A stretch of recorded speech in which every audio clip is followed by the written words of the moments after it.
아멘. 네, 오늘은 누가복음 20장 말씀입니다. 누가복음도 다 되어갑니다. 누가복음 20장 19절부터 26절까지입니다. 신약성경 131쪽 누가복음 20장 19절부터 26절까지 오늘 주시는 하나님의 말씀으로 받겠습니다. 한 절씩 19절부터 26절까지 교독하겠습니다. 서기관들과 대제사장들이 예수의 이 비유는 자기들을 가리켜 말씀하신 줄을 알고 즉시 잡고자 하되 백성을 두려워하더라. 이에 그들이 엿보다가 예수를 총독의 다스림과 권세 아래에 넘기려 하여 그들로 스스로 의인인 채 하며 예수의 말을 책잡게 하니 그들이 물어 이르되 선생님이여 우리가 아노니 당신은 바로 말씀하시고 가르치시며 사람을 외모로 취하지 아니하시고 오직 진리로서 하나님의 도를 가르치시나이다. 우리가 가이사에게 세를 바치는 것이 옳으니까 옳지 않으니까 하니 예수께서 그 간계를 아시고 이르시되 데나리온 하나를 내게 보이라. 누구의 형상과 글이 여기 있느냐? 대답하되 가이사의 것입니다. 25절 6절 같이 읽겠습니다. 이르시되 그런즉 가이사의 것은 가이사에게 하나님의 것은 하나님께 바치라 하시니 그들이 백성 앞에서 그의 말을 능히 책잡지 못하고 그의 대답을 놀랍게 여겨 침묵하니라. 아멘. 할렐루야. 하나님께서 오늘 이 말씀을 통하여 저와 여러분에게 지혜와 또 성령의 말씀으로 말씀하셔서 이 말씀으로 우리의 삶을 윤택하게 만들어가는 은혜가 있기를 예수님의 이름으로 축복합니다. 아멘. 오늘 말씀 세 가지로 정리해서 묵상할 텐데요. 첫 번째, 마귀에게 틈을 주지 말아야 합니다. 마귀에게 틈을 주지 말아야 합니다. 여러분 에베소서 4장 27절에 보면 마귀로 틈을 타지 못하게 하라. 마귀로 틈을 타지 못하게 하라. 바울이 에베소 교회 교인들에게 간절한 마음으로 틈을 주지 않는 성도 되도록 그렇게 강조해서 말씀한 바 있고 베드로도 베드로전서 5장 8절에 근신하라 깨어라 너희 대적 마귀가 우는 사자와 같이 두루 다니며 삼킬 자를 찾나니 막 우는 사자같이 맹렬하게 지금 삼킬 대상을 먹거리를 찾아서 지금 다니는 것을 말씀하고 있습니다. 이 우는 사자 대적 마귀가 우는 사자와 같이 그저 힘 빠진 그런 상태로 지금 다니는 게 아니고 맹렬한 아주 젊은 사자가 배고파서 울면서 먹거리 찾는 것 같이 딱 그런 상태라는 것을 알아야 됩니다. 그러니까 조금만 틈이 보이면 즉시 이 바깥 세상에 이 동물의 왕인 이 사자 같이 이 대적 마귀가 우리의 틈을 노리고 우리의 어떤 약함을 알고 그대로 밥을 삼는다 이런 이야기죠. 여러분 예수님을 따르는 성도, 예수님을 따르는 무리들인 공동체, 이 교회, 성도와 교회는 그래서 항상 어떻게 해야 되느냐? 우리를 노리고 있는 마귀 사자가 조금만 틈만 보이면 잡아 삼키려고 먹으려고 그 틈을 노리고 있다. 이렇게 늘 민감하게 깨어 있어야 됩니다. 사탄이 그렇게 한다는 거예요. 그래서 이걸 이기는 방법은 말씀의 능력, 성령의 능력으로 무장하는 것을 이제 에베소서 6장에 보면 하나님의 전신갑주를 입는 것이죠. 하나님의 전신갑주가 바로 말씀의 능력, 성령의 능력으로 무장하는 것입니다. 오늘 19절 20절에 보니까 여러분 예수님께서 너 권세가 어디서 나오냐, 누가 줬냐, 어떻게 목수의 아들이 성전을 청소하고 지금 우리가 딱 이게 대제사장도 있고 율법사도 있고 서기관도 있고 장로들도 있는데 이 공회가 있는데 이 공회 위에서 네가 설치냐, 막 이렇게 너 권위가 누가 줬냐, 어디서 나왔냐. 백성들이 막 존경하고 따르니까 좀 예수를 바로 공격은 못하면서 권위 출처에 대한 논쟁을 붙였습니다. 그때 예수님께서 이 올무에 걸려가지고 완전히 예수님을 걸려 넘어지게 만들린 강교한 이 술책인 줄 아시고 그저 우리 볼 때 역공을 펼쳤죠. 역공.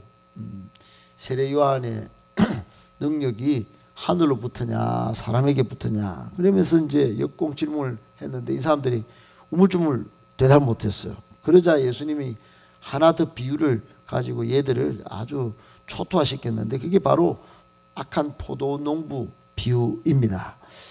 메시아를 거부했다는 거예요.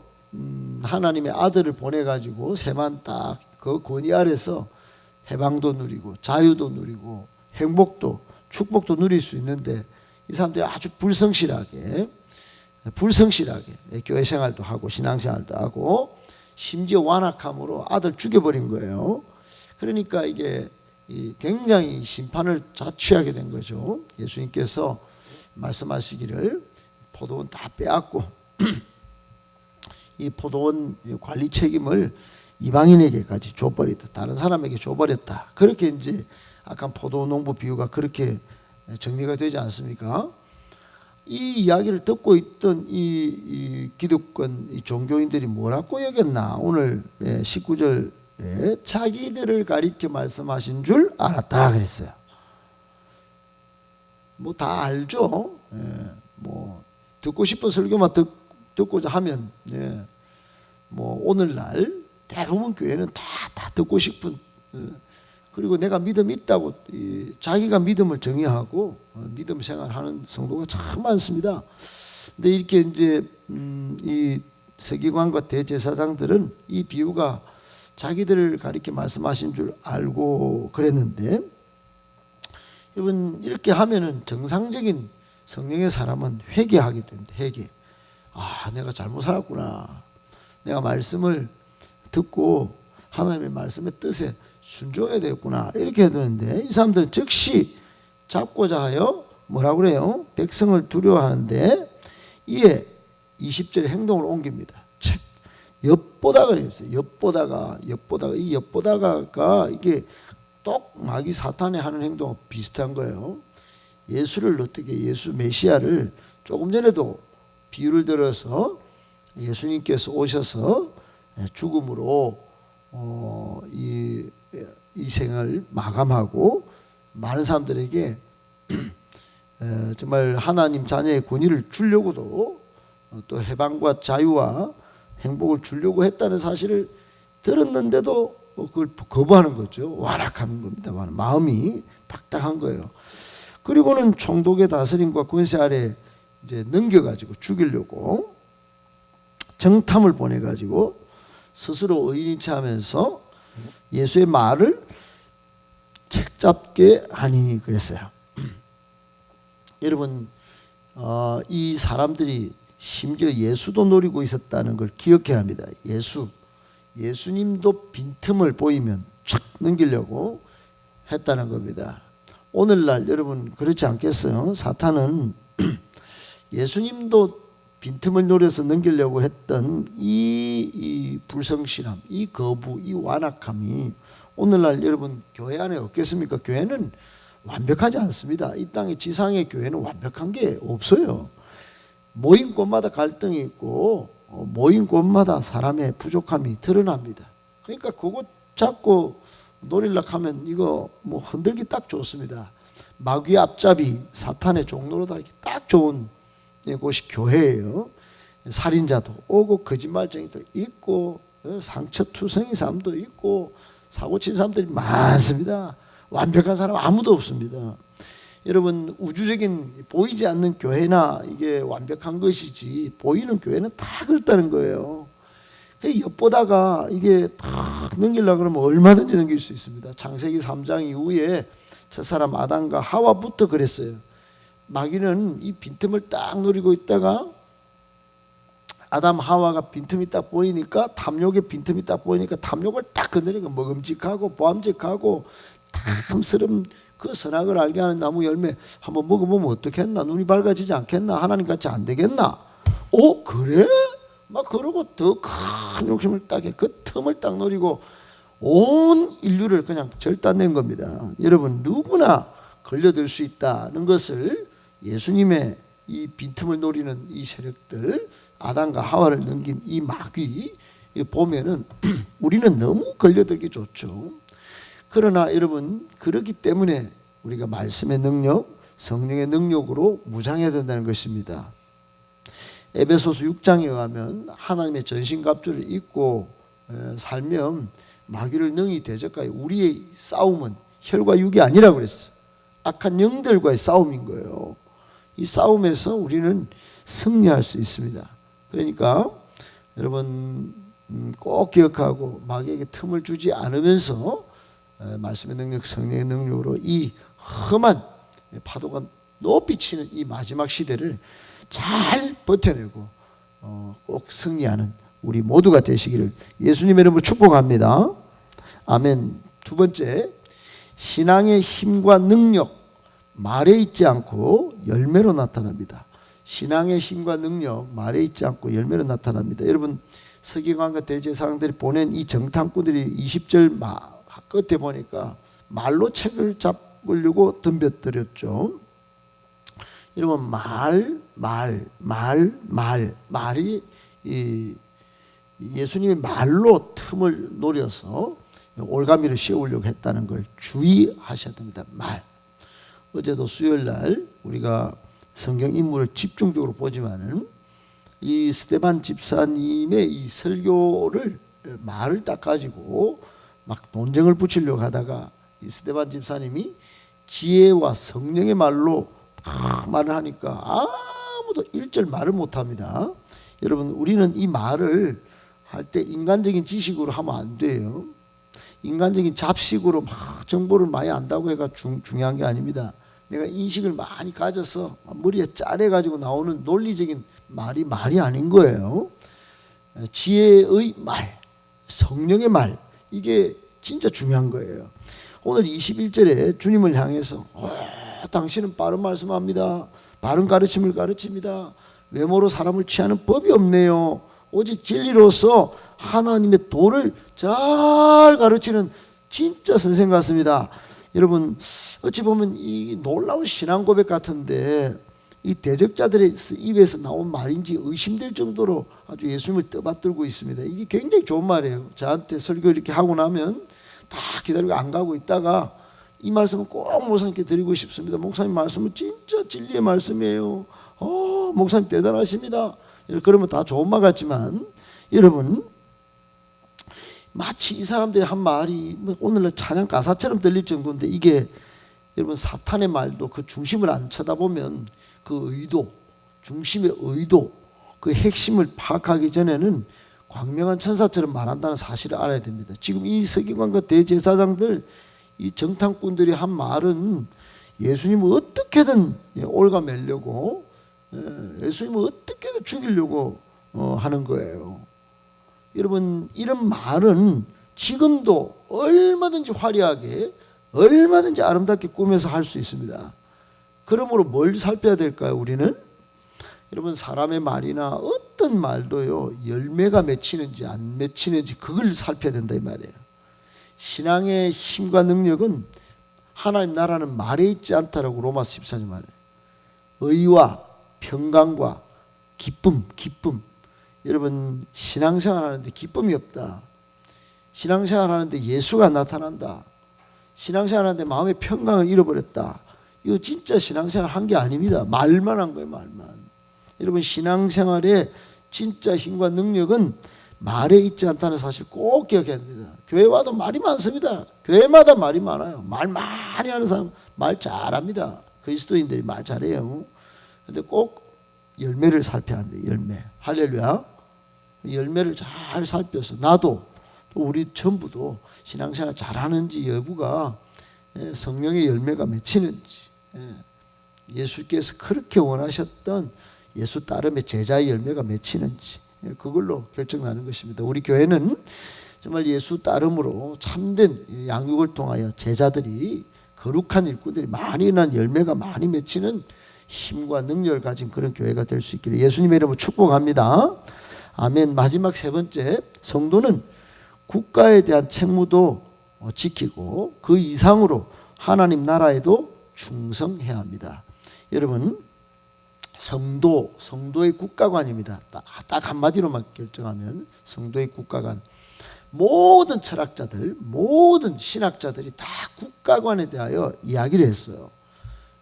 굉장히 중요한 문제입니다. 국가 그러면 오늘날 바깥에 국가만 이야기하고 교회 중요한 거 아이가? 이렇게 말하는데 아니에요. 여러분, 옛날부터 사람들이 굉장히 큰 고민은 뭐냐? 신앙생활 하는데 국가가 문제인 거예요. 악마화된 국가들, 그리고 막 권력자들의 그 횡포들, 세금 뺏어가고 오만 짓을 다 하는 국가. 우리 아들들 딱 군에 다 가가지고 죽게 만드는 이 국가의 권력자들, 이거 어떻게? 그럼 신앙생활은 뭐냐? 이게 다 붙잡아가 아들들, 아버지들 다 전쟁에서 죽고, 여자들은 다 이방 나라에 당하고, 이게 뭐 어떻게 해야 되냐 이거. 이 세상에 있는 국가와 우리가 신앙생활하는 하나님 나라는 어떻게 같이 존재할 수 있는가? 철학자들의 고민이었어요. 그래서 마키아벨리 국가론부터 플라톤의 국가론부터 소크라테스도, 그리고 신학자들도 칼뱅이나 루터, 전부 국가와 교회와의 관계, 교회와 국가의 관계를 다 다뤘어요. 지금도 마찬가지입니다. 지금도 공공신학이라고 하는 신학이 전 세계 가장 강력한 신학입니다. 민주주의냐 사회주의냐 뭐 등등을 통틀어서 물질주의, 쾌락주의 다 통틀어서 과연 교회는 무엇해야 되고 국가는 교회에 대해서 어떻게 해야 되는가, 전부 관심사가 거기에요.